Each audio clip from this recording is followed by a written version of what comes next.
dijadikan dawan, seluruh ranting-ranting pokok dan dijadikan pena, dan seluruh daun-daun dijadikan kertas untuk menulis nikmat Allah. Nescaya tukarlah 7 air lautan sekalipun, masih lagi tidak tertulisnya nikmat Allah SWT pada diri saya dan diri ibu-ibu bapa-bapa sekalian. Jadi banyak nikmat Allah SWT ni.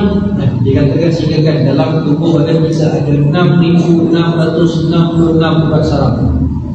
Cukup satu urat saraf dia ajak Allah tutup, cukup untuk kita koma. Masih tergerak, duduk terbaring saja. Jadi banyaklah nikmat yang ada.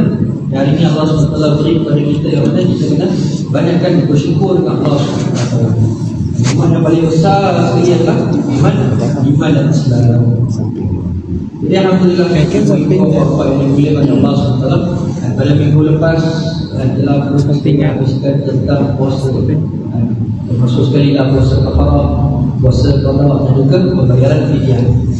Jadi hari ini kita akan kembali semula kepada tajuk asal kita yang mana dalam bab taharah. Masih lagi dalam bab taharah, dan bab terakhir dalam taharah. Dalam taharah adalah kesucian. Dan bab terakhir dalam taharah sebelum kita masuk pada bab solat, itu adalah mandi. Yang lain-lain semua kita dah sentuh dah. Bermulanya daripada najis, jenis air, apa lagi, cara bertayamum, tentang wudu, semua kita dah sentuh. Yang hanya belum istijab pun kita dah sentuh. Yang hanya tinggal adalah bab mandi. Jadi insyaAllah hari ini alhamdulillah kita dilapangkan waktu, diberikan masa. InsyaAllah hari ini saya akan masuk bab mandi. Saya kata hari itu, tapi kami serasa hadis. Kalau kita dengar perkataan mandi jadi mampu je. Tapi bila kita bahaskan tentang mandi itu dalam kitab kami itulah ada lebih kurang dalam daripada 70, lebih kurang dalam 10 muka surat berkaitan dengan mandi sahaja. Walaupun mandi paling mudah sekali paling kami di situ jadi kebun. Guna batang kayu kita dulu mandi kebun. Masuk sampai 5 minit dah keluar balik. Tapi sedangkan mandi itu lah banyaknya rahsia kita dengan Allah SWT. Jadi permulaannya kalau kami ceritakan apakah itu mandi, apakah maksud mandi. Maksud mandi tak, belum masuk lagi mandi hadas ke, mandi sunat ke, mandi wajib ke, belum. Kita cerita tentang mandi je. Jadi mandi daripada sudut bahasa adalah mengalirkan ataupun menyiramkan air ke atas sesuatu. Dalam maksud mandi daripada sudut bahasa. Manakala daripada sudut fiqh adalah mengalirkan air ke atas anggota badan dengan niat yang tertentu. Pun mandi biasa pun kita berniat juga, pun mandi biasa. Setiap perbuatan kita bermula dengan niat. Innama a'malu binniyat. Setiap amalan pun bermula dengan niat. Apa-apa sahaja amalan baik ataupun amalan buruk, dia mesti mula dengan niat dulu. Dia saja tiba-tiba bangun tidur terus nak pergi obatkan saja. Dia mesti ada niat dulu. Kalau kita pernah obatkan dulu ni buat rancangan. Apa sahaja perkara kebaikan maupun perkara keburukan yang akan bermula dengan niat. Itu juga dengan mandi. Maka dalilnya dan yang mana Allah SWT telah mensyariatkan hamba-hambanya untuk mandi adalah hanya untuk bertujuan untuk membersihkan anggota badan. Kebersihan anggota badan, kebersihan anggota badan, kebersihan diri, dan juga menyucikan hadas untuk beribadah. Sebab itu kalau kita nanggap agama Islam itu adalah agama yang suci. Sedangkan kita sebut nama Allah Subhanallah, Maha Suci Allah.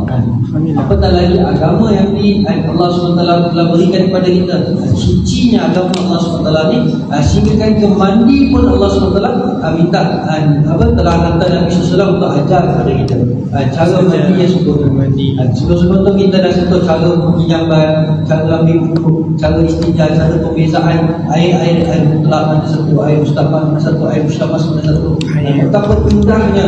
Namun kita nanggap betul-betul dalam bab taharah, bab kesuciannya, betapa sucinya agama kita sebenarnya.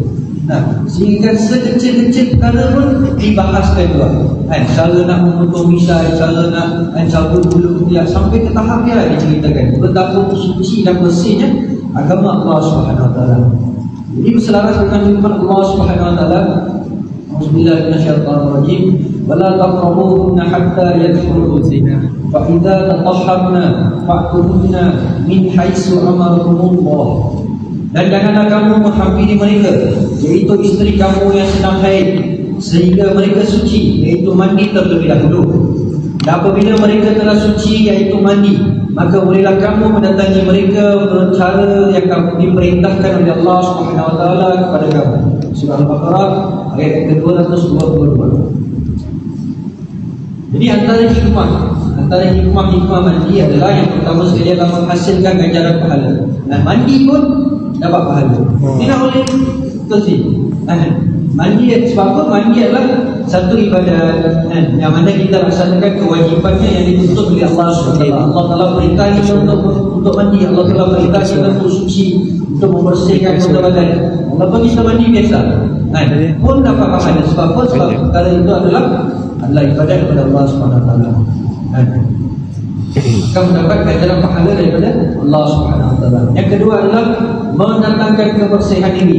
Apabila seseorang itu mandi, maka akan menjadi bersih anggota badannya daripada kotoran ataupun najis-najis yang melekat pada tubuh badannya. Tambahan pula dengan mandi ini kita dapat menjaga diri daripada pelbagai penyakit yang menghilangkan bau badan. Contohlah kebiasaannya selalunya waktu tengah hari lah, zuhur ataupun asar, kita pun pergi ke masjid nak sembahyang. Datanglah satu orang tapi luar.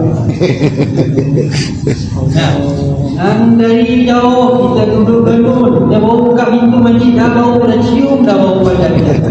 Bau bawang 1 kilo kan. Jadi benda yang bukan setakat mengganggu diri kita, malahan mengganggu orang yang berada di sekeliling kita. Supaya pentingnya kita menjaga kebersihan diri. Kita nak tahu adakah bau aku tu dapat mencemarkan solat orang lain. Sebab si pasal-pasal orang sebelah kita si khusyuk, sebab apa? Si tahan bau. Sampai mubarakah, sampai dia keluar daripada solat. Sebab apa? Si tahan gila bau. Lebih-lebih lagi angkat takbir, Allahu Akbar, angkatnya dia keluar. Senang hitam. Jadi benda yang sangat-sangat penting. Bukan saja diri kita, tetapi akan memberi kesan kepada orang yang berada di sekeliling kita. Orang yang siapkan nak duduk dengan kita, nak loyal dengan kita pun semua, nak senyum dengan kita pun semua, nak salam dengan kita pun semua. Apa tak lagi nak duduk bersama dengan kita, bau betul. Jadi sangat-sangat penting. Sebab apa? Bukan setakat bau tak, sebab daripada bau yang ni, daripada bila si mandi yang boleh datang berbagai macam jenis penyakit. Datangnya kurang, datangnya kayam. Sebab apa? Sebab penjagaan kesucian diri ini mesti dijaga. Sedangkan Islam mengajar kesucian yang sebenar-benar suci. Dan yang ketiga adalah memberi kecerdasan kepada diri. Biasalah kita balik kerja letih-letih, si mandi nak kepak nawar. Cuma mandi dan mandi lalu datang segar, itu semua tidur. Supaya bila kita mandi akan hilangkan sifat kemalasan dan juga mengantuk. Jadi kemudian ialah penceritaan asas kepada perkataan mandi. Barulah kita akan masuk pada perkara yang pertama, mandi. Dan yang pertama adalah mandi wajib. Ataupun dia sebagai mandi junub. Jadi mandi wajib adalah bermaksud membersihkan dan menyucikan seluruh anggota badan serta meratakan air kepada seluruh kulit dan bulu kerana berlakunya sebab-sebab yang mewajibkan mandi dengannya. Jadi maksud mandi junub ataupun mandi wajib adalah meratakan air ke seluruh anggota badan serta seluruh kulit dan juga bulu-bulu. Seluruh kulit dan bulu-bulu. Dalam maksud pada mandi wajib, yang mana berlakunya mandi wajib atas sebab-sebab perkara ataupun sebab-sebab tertentu yang mewajibkan seseorang itu mandi. Beliau kata berkata masuk.